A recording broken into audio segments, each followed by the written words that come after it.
이 시간 다 같이 일어나셔서 오늘 우리에게 주신 말씀을 같이 읽겠습니다. 우리에게 주신 말씀은 다니엘서 1장 1절부터 21절입니다. 근데 1절부터 먼저 7절까지 말씀을 읽겠습니다. 이 말씀 통해서 살아계신 하나님의 음성을 다 함께 들을 수 있기를 바랍니다. 우리 1절부터 말씀을 같이 읽도록 하겠습니다.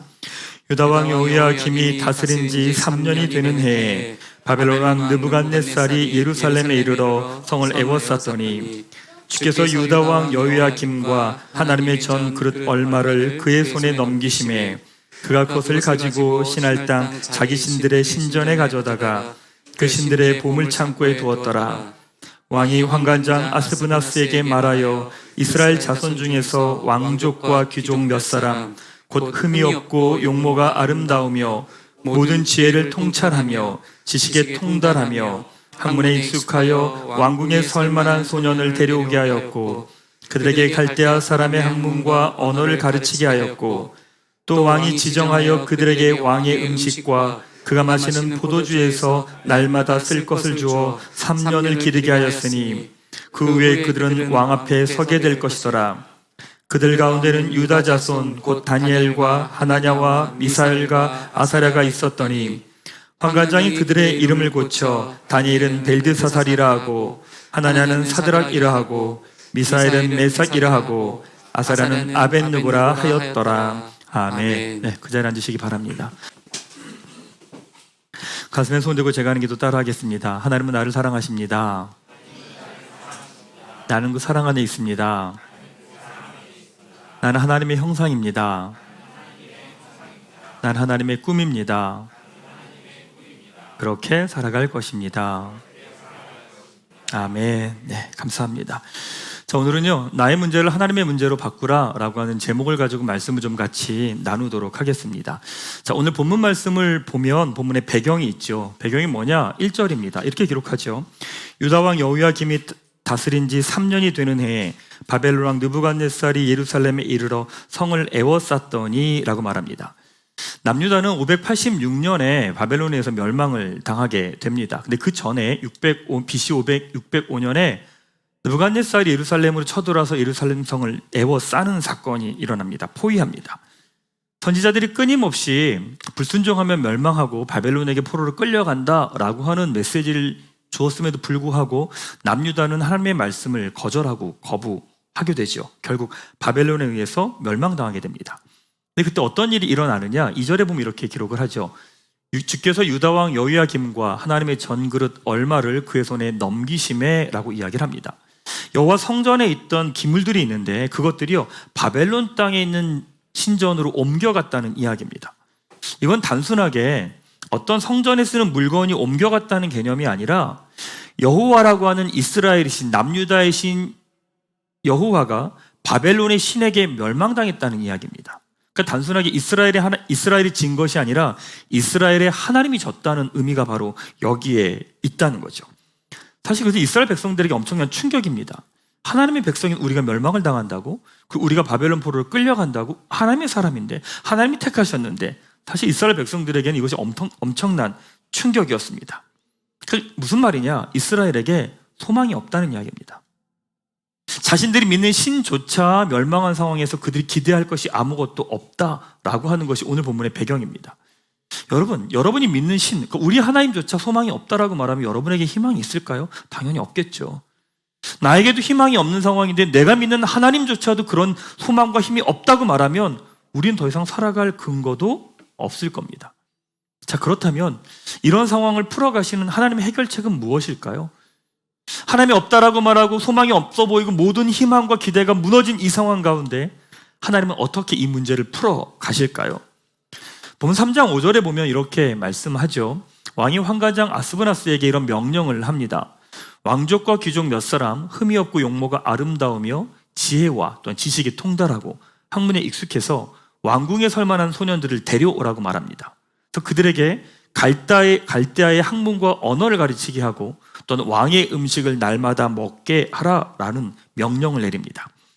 느부갓네살이 명령한 것은 세 가지입니다. 첫 번째, 잘생기고 똑똑한 아이들 데려와라. 두 번째, 그들에게 바벨론의 학문과 언어를 가르쳐라. 세 번째, 왕의 음식을 3년간 주라 라고 하는 이야기를 합니다. 느부갓네살이 왜 이런 명령을 내릴까요? 고대 역사에서 보면 각 제국들은 자신들이 정복한 나라를 통치한 원리들이 있습니다. 키워드들이 있습니다. 한번 볼까요? 보면 이렇습니다. 고대 제국의 통치 키워드가 있습니다. 아수르는 경계입니다. 뭐냐? 아수르는요, 정복한 나라들의 경계를 허물어 버립니다. 그래서 이쪽을 정복하면 이쪽으로 옮기고 이쪽으로 옮깁니다. 자, 그래서 생긴 게 사마리아인 거죠. 그럼 바벨론은 무엇이냐? 교육입니다. 똑똑한 사람들을 바벨론으로 다 데리고 들어옵니다. 데리고 들어와서 여기서 바벨론화 시키는 교육을 시키는 게 바벨론의 정책이었던 거죠. 이 정책 때문에 다니엘은 바벨론으로 올 수밖에 없었던 것이고, 거기서 바벨론의 학문과 언어를 배울 수밖에 없었던 겁니다. 페르시아는 숫자인 건데, 페르시아에서 중요한 건 군사 수입니다. 그러니까 페르시아 그러면 여러분들 역사에서 기억나는 사건이 있지 않나요? 페르시아하고 그리스 전쟁. 그렇죠. 300, 영화 300에 나오는 배경이 되는 것. 그러니까 페르시아에서는 숫자가 되게 중요합니다. 그러니까 세금이 얼마냐, 군사의 수가 얼마냐, 이게 페르시아의 제국을 통치하는 키워드입니다. 헬라나 로마는 이제 이런 정책들이, 기준들이 다 있습니다. 그러니까 다니엘이 갑자기 바벨론으로 오게 된 것은 무엇이냐? 바로 그것이 바벨론이 제국을 다스리는 통치 원리이기 때문에 그런 거죠. 근데 그 원리 때문에 희생당한 사람이 누구냐? 오늘 본문에 이렇게 나오죠. 다니엘과 하나냐와 미사엘과 아사랴가 있었더니라고 말합니다. 그 정책 때문에 이 다니엘과 세 명의 친구들은요, 어쩔 수 없이 바벨론으로 와야 되는 상황이 된 겁니다. 근데 거기서 또 어떤 일들이 또 일어나느냐? 이름이 바뀌어버려요. 다니엘은 벨드사살로, 각자의 이름이 바벨론식의 이름으로 바뀌어버립니다. 자, 여러분, 이것이 답 없는 이스라엘을, 남유다를 향한 하나님의 솔루션이래요. 이해가 되십니까? 아니, 망해버린 상황에서, 그 망해버린 상황 가운데서 이 문제를 하나님이 어떻게 푸시느냐? 제국의 정책을 통해서 이 사람들을 바벨론으로 이주하게 만들어버리는 거예요. 그리고 거기서 바벨론의 학문을 배우게 만들고요, 왕의 음식을 먹게 하는 것이 남유다의 문제를 풀어간 하나님의 복음이며 굿뉴스라는 거예요. 이해가 되십니까? 이해가 안 되죠.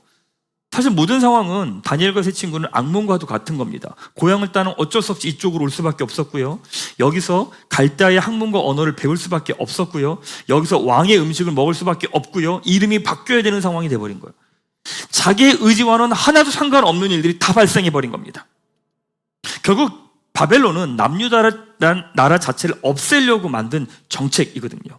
자, 그러면 하나님은 왜 이렇게 남유다를 몰아가실까요? 왜 이렇게 다니엘과 세 친구를 벼랑 끝으로 몰아가실까요?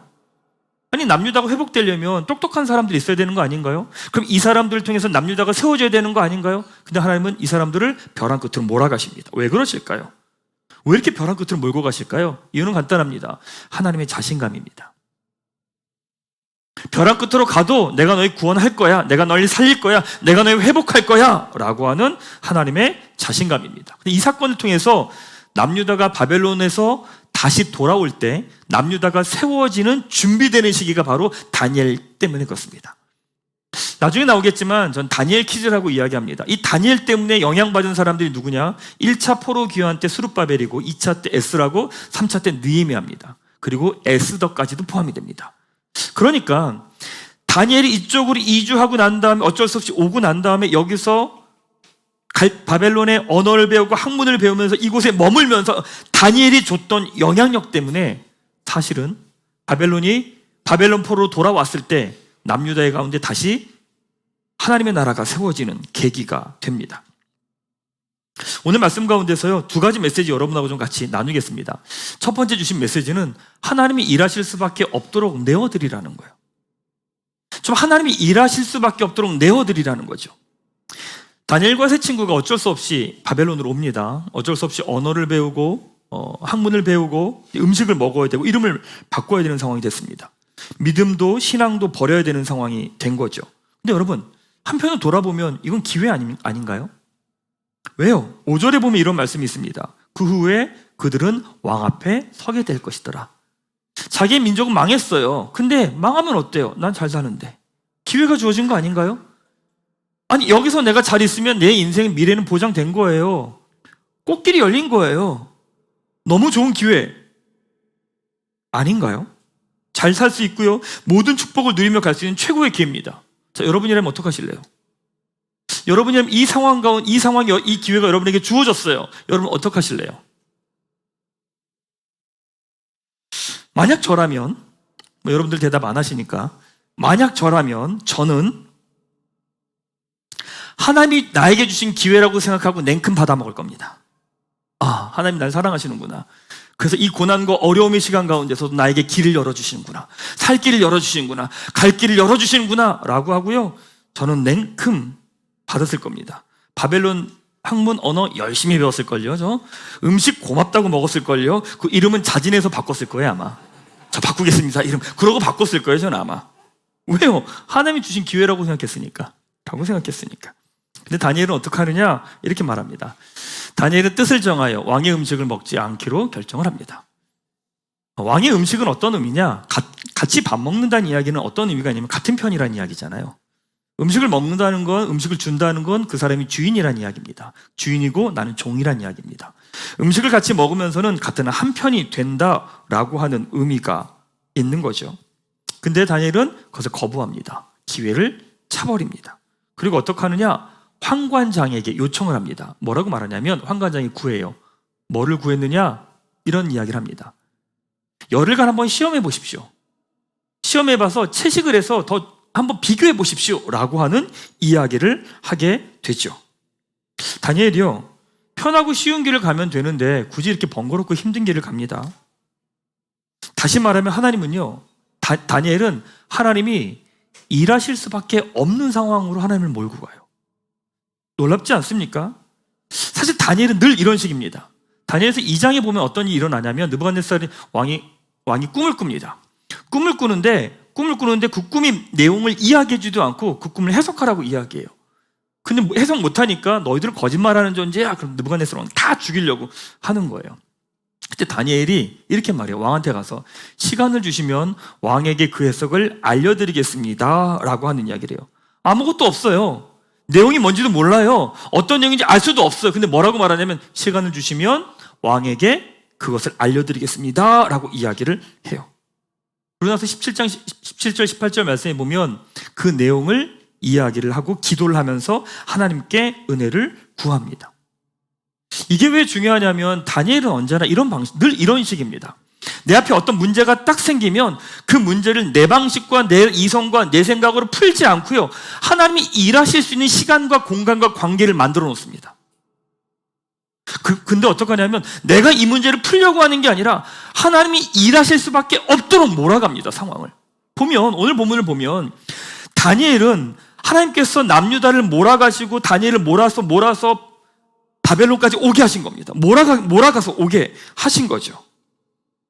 다니엘서 보면 이렇게 나와요. 주께서 그의 손에 넘기심이라고 말해요. 그러니까 그 모든 일을 누가 한 거냐면 하나님이 하신 거예요. 바벨론이 한 게 아니라 하나님이 하셨다고 고백하는 거죠. 하나님이 다니엘을 남유다를 벼랑으로 몰고 갑니다. 근데 더 놀라운 건 뭐냐면 다니엘은 하나님을 벼랑으로 몰고 갑니다. 하나님이 일하실 수밖에 없는 상황으로 몰아버립니다. 하나님을 몰고 갑니다.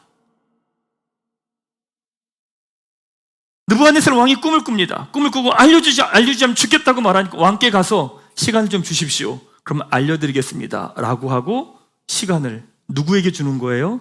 하나님께 드리는 거예요. 대단하지 않습니까? 다니엘은 늘 그런 식입니다. 하나님이 일하실 수밖에 없는 시간과 공간을 만들어 놓습니다. 우리는 빈틈을 만들어 놓질 않아요. 무슨 문제가 생기면 늘 내 방식대로 해결하고 풀고 계산하고 다 끝내려고 그래요. 인간은요, 다 자기만의 스토리가 있습니다. 자기만의 기승전결이 있습니다. 옆에 있는 사람을 바라보면서도 이미 나는 결론이 다 내어져 있습니다. 그 결론으로 그 사람을 대합니다. 내일 일어날 일, 1년 후에 일어날 일, 5년 후에 일어날 일, 여러분들이 머리 다 굴립니다. 머리 다 굴리고 난 다음에 내리는 결정입니다. 그러니까 그 결정에 뭐가 없냐? 하나님이 일하실 여지가 없어요. 하나님이 일하시고 역사하실 틈이 없어요. 왜? 내가 다 알아서 하니까.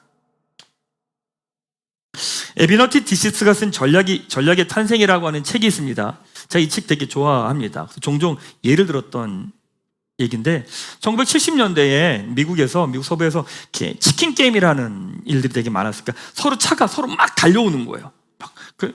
이겁니다. 한번 보시죠. 비슷하지만 하나 찾아왔습니다. 동영상을 한번 보시죠. 이게 치킨 게임입니다. 네, 이게 치킨 게임입니다. 이게 치킨 게임입니다. 뭐냐면 서로 막 달려오는 거예요.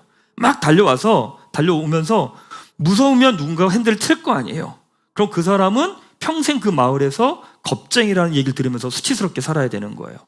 자, 만약에 여러분이 어쩔 수 없이 그 싸움에 갔어요. 차가 막 달려와요. 막 차가 달려고 나도 달려가고 있어요. 여러분 어떡하실래요? 나는 핸들 틀겠다. 손 들어보시죠. 네, 괜찮습니다. 살아야 되니 내가 사는 게 중요하지. 틀겠다. 오케이. 나는 무조건 go 하겠다. 네, 그렇죠? 그렇지. 맞아요. 근데 전략의 탄생이라는 책에 보면 그런 이야기 합니다. 뭐라고 말하느냐? 룰을 바꾸라고 말합니다. 게임의 룰을 바꾸라고 말합니다. 어떻게 게임의 룰을 바꾸느냐? 그 책은 그렇게 말합니다. 당신의 핸들을 뽑아라. 뽑아서 상대를 향해 손을 흔들어라. 그러면 게임의 룰은 바뀐 거예요. 그렇죠? 핸들을 빼서 흔든다는 얘기는 무슨 말이에요? 난 멈출 수 없다는 얘기예요. 그러니까 누구 보고 바꾸라는 거예요? 네가 바꾸라는 얘기가 되는 거예요. 게임이 완전히 바꿔버리는 거예요. 이건 하나님과의 관계 속에서도 마찬가지입니다. 우리는 너무 많은 패를 갖고 있습니다. 내 손 안에 너무 많은 경우의 수를 다 갖고 있습니다.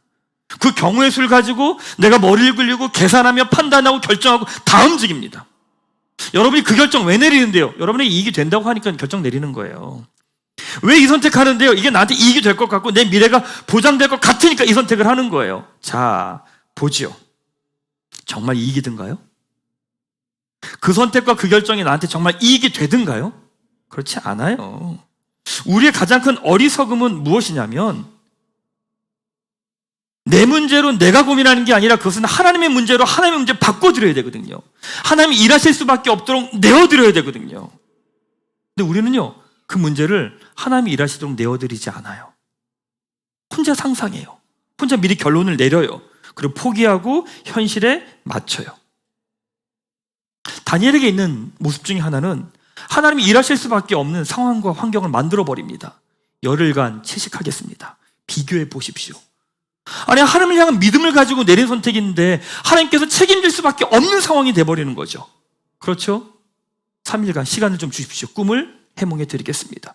하나님이 일하실 수 있는 공간과 시간과 여지를 두는 거죠. 근데 우리는 하나님이 일하시는 시간과 공간이 없어요. 사랑하는 여러분, 하나님은요, 여러분 삶 가운데 마음껏 일하기 원하세요. 보통 이러면 아멘 합니다. 다시. 하나님 여러분 삶 가운데 마음껏 일하기 원하십니다. 그 하나님의 생각과 마음과 영광을 드러내기 원하십니다. 그렇다면 우리가 해야 될 일이 있습니다. 뭐냐? 하나님이 일하시는 시간과 공간과 관계를 내어드려야 돼요. 만들어야 돼요. 여러분이 머리 굴리면서 기승전결 결론을 다 낸 상태에서 결정 내리지 마세요. 여러분의 선택은 내가 결론을 내렸기 때문에 내리는 선택이 아니라 하나님이 일하실 수 있도록 내어드리는 게 선택이에요.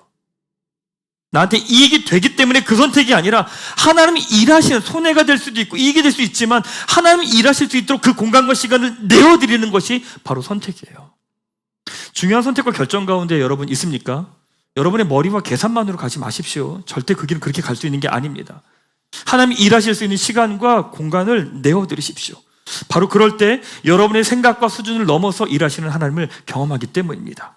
그 믿음의 고백과 선택이 여러분에게 있기를 축복합니다. 다니엘은 그런 거예요. 나의 문제가 아니라 하나님의 문제로 바꾸는 방법은 무엇이냐? 하나님이 일하실 수밖에 없도록 내어드리는 거예요. 내어드리는 거죠.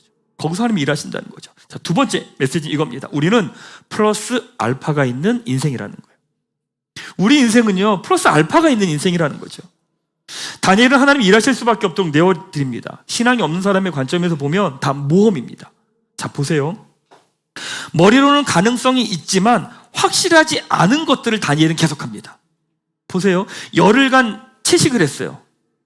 얼굴이 좋아질까요? 좋아지지 않을 수도 있어요. 그렇죠? 독소 때문에 더 안 좋아진다고 하더라고요. 자, 보세요. 꿈을 꿔요. 꿈을 해몽해요. 꿈을 알려주실 수도 있지만 알려주시지 않을 수도 있어요. 다 우리 인생은 마찬가지예요. 다 마찬가지예요. 근데 다니엘은 언제나 모험을 해요. 이걸 신앙적인 언어로 표현하면 하나님이 일하실 수밖에 없도록 내어드린다는 거예요. 근데 놀라운 것은 무엇이냐? 다니엘의 인생에는요, 언제나 플러스 알파가 있어요. 이게 뭐냐? 4절에 보면 4절에 보면 이렇습니다. 왕이 환관장에 사람을 뽑으라고 이야기합니다. 외모도 괜찮고 실력도 있는 사람을 뽑으라고 이야기합니다. 근데 흠이 없고 용모가 아름답고 지혜에 통찰하며 지식에 통찰하며 학문에 익숙한 사람을 뽑는데 누가 뽑힌 거예요? 다니엘이 선택된 거예요. 여러분, 탁월하다고 뽑히는 거 아니에요. 내가 잘한다고 뽑히는 거 아니에요. 이건 뭐냐면 다니엘이 당한 거예요. 뭐가 있다는 얘기냐면 하나님의 은혜가 있었다는, 플러스 알파가 있었다는 거예요. 이것만 이야기하지 않습니다. 또 있습니다. 또 볼까요? 하나님이 다니엘로 하여금 환관장에게 은혜와 국류를 얻게 하셨다라고 말합니다. 생각해 보세요. 다니엘은 포로예요. 환관장은 그 권력자예요. 그 권력자한테 나한테 남들 다 그렇게 하지만 저는 10일간 채식하겠습니다 라고 말하면 그 문화에서는요, 환관장은 다니엘을 죽일 수 있어요. 죽일 수 있어요. 근데 뭐라고 말하느냐? 은혜와 국류를 얻게 하셨대요. 뭐예요? 플러스 알파가 있는 거예요. 교회의 언어로 표현하면 이게 은혜죠. 또 볼까요? 이렇게 나옵니다. 열흘 후에 그들의 얼굴이 더욱 아름답고 살이 더욱 윤택하여 왕의 음식을 먹는 다른 소년들보다 더 좋아 보인지라. 뭐래요? 더 좋아 보였대요. 누구 관점이에요? 누구 관점이? 환관장 관점이에요. 네.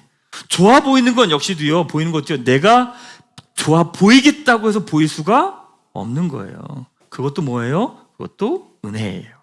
플러스 알파예요. 또 볼까요?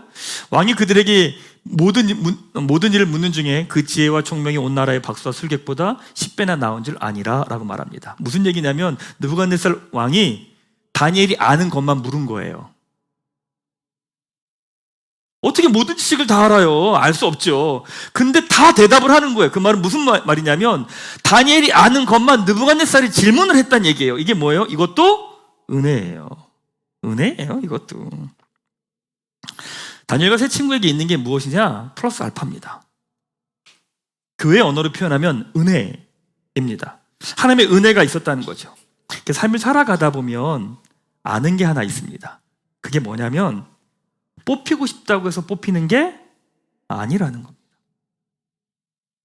열심히 공부한다고 붙는 게 아니라는 겁니다.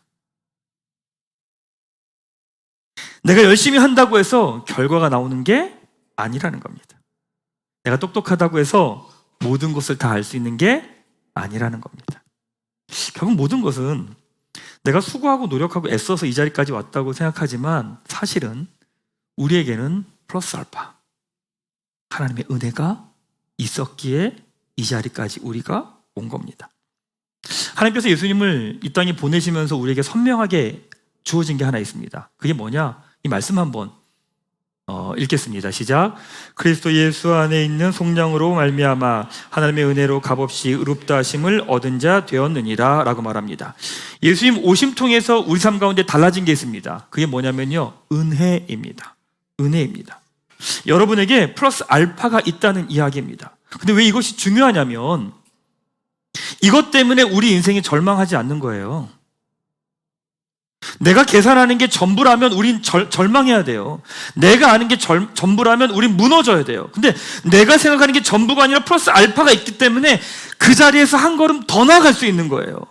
끝이라고 말하고 절망이라고 하고 어떤 것도 할 수 없는 그 상황 가운데서도 한 걸음 더 나아갈 수 있는 이유는 뭐냐면 우리 인생 가운데 은혜 플러스 알파가 있기 때문이에요.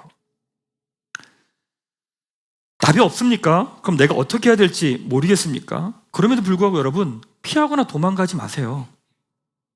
그 걸음 가운데 여러분을 향한 하나님의 은혜, 도우심, 플러스 알파가 있어요. 내가 사는 길이 사막처럼 보입니까? 내가 있는 곳이 광야처럼 보입니까? 맞아요. 우리 인생이요, 사막과 광야 같아요. 맞아요. 그래서 모든 거 포기하고 내려놓고 외면하고 도망가고 싶나요? 아니요. 여러분의 이야기만으로 결론을 만들지 마세요. 이쪽 가면 사막 같아요? 그러니까 저쪽 가면 물된 동산 같아요? 그래서 우린 이 결정을 내려요. 가봤더니 뭐예요? 가봤더니 뭐예요? 사막이에요, 인생은. 내가 보기에 좋은 곳을 갔을 때 돌아보세요. 여러분들이 선택했던 것들, 이게 정말 좋은 선택이라고 선택해서 그 선택을 갔는데 정말 그 선택이 좋던가요? 그렇지 않잖아요. 지난주 예배 때 첫 번째 보셨잖아요. 모든 세대가 후회하는 게 뭐예요? 이 사람하고 결혼한 거. 내가 보기에 좋은 선택이라고 한 선택은 언제나 꼭 좋은 건 아니에요.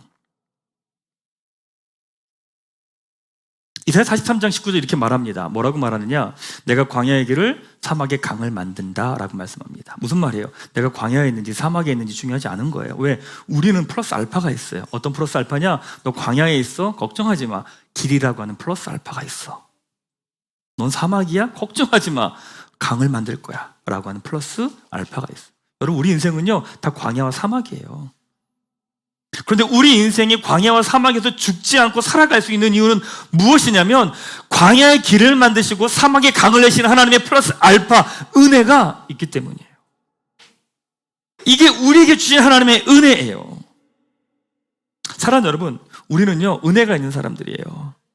이 의심의 눈초리는 어떻게 해야 될지 모르겠어요. 제가 자, 가슴에 손을 대고 한번 이야기해 봅시다. 나는 은혜가 있는 사람입니다. 나는 하나님의 은혜가 머무는 사람입니다. 자, 교회 안 다니는 분 언어로 표현해 볼게요. 나는 운이 억세게 좋은 사람입니다. 확 뒤에 말이 더 확 오죠. 옆에 있는 분에게 이렇게 한 번 더 이야기해 보죠. 당신은 은혜가 있는 사람입니다.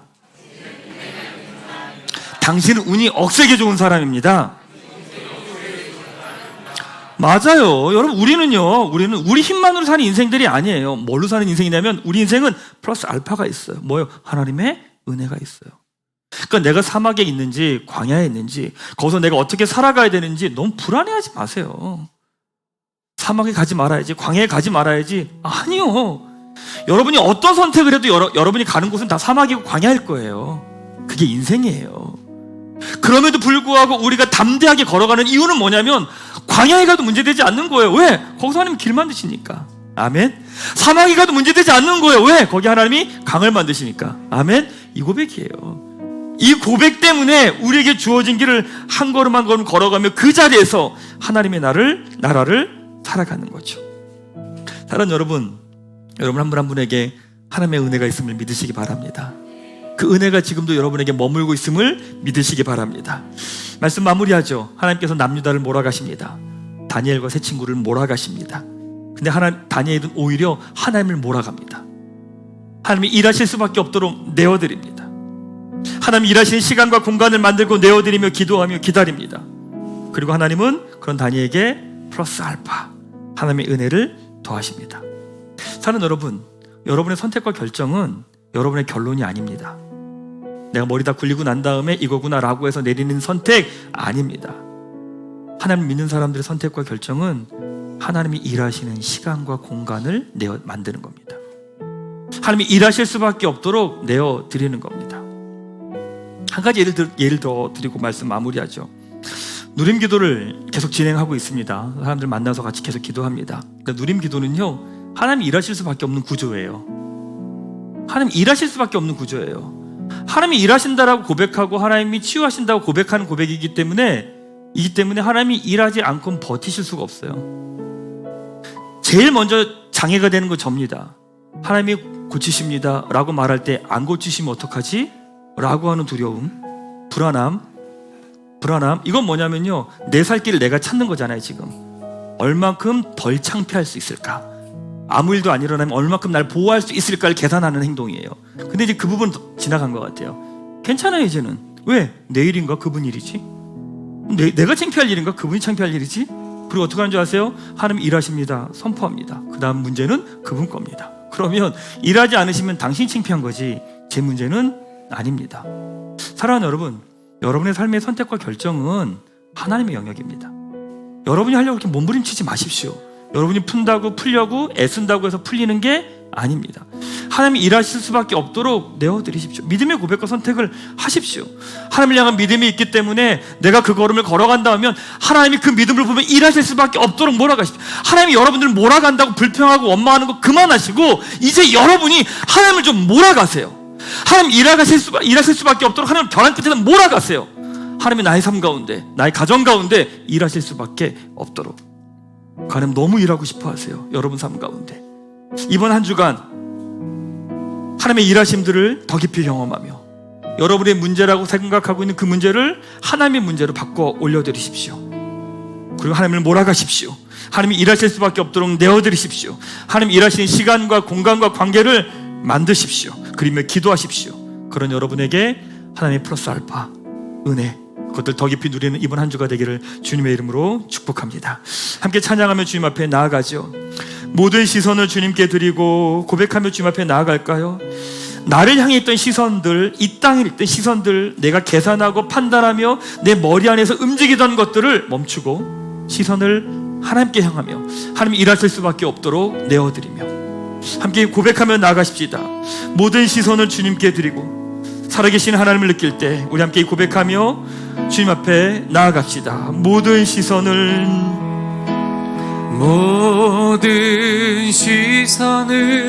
주님께 드리고 살아계신 하나님을 느낄 때 살아계신 하나님을 느낄 때 내 삶은 주의 역사가 되고 내 삶은 주의 역사가 되고 하나님이 일하기 시작하네.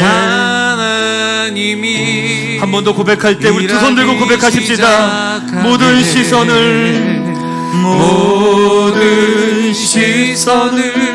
주님께 드리고 살아계신 하나님이 살아계신 하나님을 느낄 때 내 삶은 주의 역사가 되고 하나님이 일하기 시작하네. 손을 내려놓고 우리 함께 기도할 텐데요. 지금 여러분들이 막 계산하면서 머리 굴리면서 풀겠다고 하고 그러면서 내린 결정 선택이 아니라 하나님이 일하시는 시간과 공간과 선택을 하나님이 일하신 시간과 공간을 내어드리는 결정과 선택은 어떤 겁니까? 지금 여러분의 삶의 자리에서 지금 내가 머리를 굴리고 계산하면서 내린 선택과 결정, 그것이 아니라 하나님이 일하시는 시간과 공간과 관계와 환경을 만들어드리는 선택은 어떤 겁니까?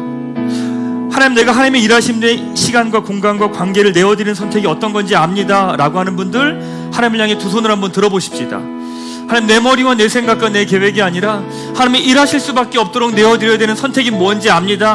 하나님께 두 손을 들어보십시다. 그리고 잘 기도하며 나아가십시다. 하나님이 일하시길 원하고 내가 하나님을 몰아가길 원합니다. 하나님, 나의 생각과 결정과 선택이 아니라 하나님이 일하시도록 내어드립니다. 하나님, 마음껏 일하시옵소서. 마음껏 역사하시옵소서. 이 시간 함께 기도하며 우리 주님 앞에 나아가도록 하겠습니다. 기도하겠습니다. 네, 주님, 하나님 마음껏 일하여 주십시오. 하나님 마음껏 일하여 주십시오. 하나님 마음껏 역사하여 주십시오. 하나님 영광을 드러내 주십시오. 하나님, 나의 연약함과 부족함과 상함을 넘어 그 자리 가운데 일하실 주님을 구하고 나갑니다. 내가 계산하고 내가 판단하고 나에게 이익이 되는 것, 나에게 좋은 것, 나에게 선한 것이 아니라 하나님이 일하시는 것들을 바라보며 나가길 원합니다. 나의 이야기와 나의 스토리와 나의 계획과 나의 생각이 아니라 가장 선하게 풀어내시는 하나님을 신뢰하며 믿음의 길을 걸어가길 원합니다. 때론 두려움이지만, 때론 불안함이지만, 어떻게 이루어질지 모르지만 하나님의 빈 공간을 내어드리며 그 자리 가운데 그렇게 일하실 주님을 신뢰함으로 나가길 원합니다. 우리의 눈과 마음과 귀를 열어주셔서 선하신 하나님의 뜻과 마음을 바라보며 그 길을 걸어갈 수 있도록 아버지 인도하여 주십시오. 나의 생각과 나의 계획과 나의 마음과 나의 마음들 뜻이 아니라 오늘 그 자리 가운데 하나님의 은혜가 있기에 하나님이 하신 놀라운 일들을 기억하며 좀 걸어갈 수 있게 도와주시옵소서. 하나님이 일하기 시작하네. 네, 손 내려놓으시고 우리 한 번 더 기도할까요? 혹시 요즘에 너무 불안한 분들 계십니까? 염려와 걱정 때문에 어떻게 할 줄 몰라서 잠도 이루지 못하고 내가 하는 일도 집중하지 못하고 어려워하시는 분들 계십니까? 그럼 분들 가슴에 손을 한번 대볼까요? 왜 불안하고 두렵냐면요, 나만의 이야기를 쓰고 있기 때문입니다. 내가 기승전결 결론을 다 내고 있기 때문입니다. 내가 하나님의 자리, 하나님이 되어서 어떤 일이 일어날 거라고 이미 결론을 내어놨기 때문에 그렇습니다. 근데 거기에 뭐가 없습니까? 플러스 알파가 없어요. 거기에 하나님의 은혜가 없어요. 그런 하나님의 은혜를 구하지 않고 가는 거예요. 이제 한 번 더 기도하며 나아갑시다. 하나님, 불안하고 두렵고 염려가 되지만 하나님의 은혜가 있음을 알기에 피하지 않겠습니다. 도망가지 않겠습니다. 외면하지 않겠습니다. 이 믿음의 길을 한 걸음씩 걸어가기 원합니다. 함께 주님 앞에 나가도록 하겠습니다. 기도하겠습니다. 네, 주님, 그렇게 걸어가겠습니다. 하나님, 불안함과 염려에 매이는 것이 아니라 바로 나의 인생은 하나님의 은혜가 머물기에, 하나님의 도우심이 머물기에, 플러스 알파가 머물기에, 그렇게 이렇게 믿음의 길을 걸어가기를 원합니다. 하나님께서 그렇게 인도하실 것을 신뢰합니다. 한 걸음 한 걸음 걸어갈 때마다 하나님의 도우심, 하나님의 플러스 알파, 하나님의 개입하심, 하나님의 인도하심, 하나님 그렇게 나의 삶 가운데 그렇게 일하시는 하나님을 찬양합니다. 한 걸음 한 걸음 믿음의 길 걸어가게 하시고, 외면하고 도망가지 않게 하시고, 하나님의 은혜로 나의 삶을 다시금 쓰게 하여 주십시오. 모든 시선을 주님께 드리며, 모든 시선을 주님께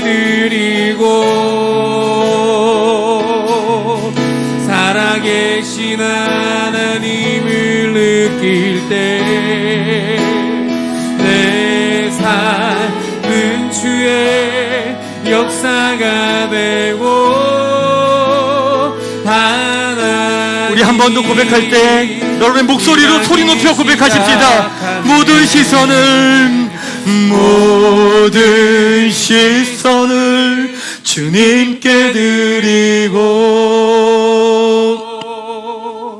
살아계신 하나님을 느낄 때 내 삶은 주의 역사가 되고, 하나님이 일하기 시작하네. 하나님 아버지, 내가 풀어가야 될 문제라고 생각했고 내가 해야 된다고 생각했습니다. 그래서 모든 것을 어깨에 짊어지고 살아가고 있었습니다. 근데 하나님, 오늘 말씀 통해 내 문제가 아니라 하나님의 문제임을 알게 하시고 하나님이 일하시도록 내어드려야 되는 것도 알려주셔서 감사합니다. 하나님, 내가 결론을 내려놓고 선택하지 않게 하시고 하나님이 일하시도록 시간과 공간을 내어드립니다. 하나님, 마음껏 일하여 주시고 그 어떤 상황에서도 나를 향한 하나님의 은혜가 있기에 두려움과 불안함을 넘어 또한 나만의 상상을 넘어 믿음의 걸음을 걸어가게 하여 주옵소서. 나의 상상대로 되지 않을 것임을, 나의 예상대로 되지 않을 것임을, 나의 불안함대로 되지 않을 것임을, 나의 두려움대로 되지 않을 것임을, 왜냐하면 하나님의 은혜가 있기에 하나님 그 은혜를 바라보며 은혜를 구하며 하나님의 플러스 알파를 바라보며 믿음의 길을 걸어가는 한 사람 한 사람 되게 하여 주시옵소서. 우리 인생 가운데 하나님의 플러스 알파 은혜를 머물게 해주신 우리 주님 예수 그리스도의 이름으로 기도하옵나이다. 아멘. 자, 한번 옆에 있는 분에게 이렇게 이야기하죠. 당신은 하나님의 은혜가 머무는 사람입니다. 자, 그럼 이렇게 대답하시면 됩니다. 네, 하나님의 은혜가 머뭅니다.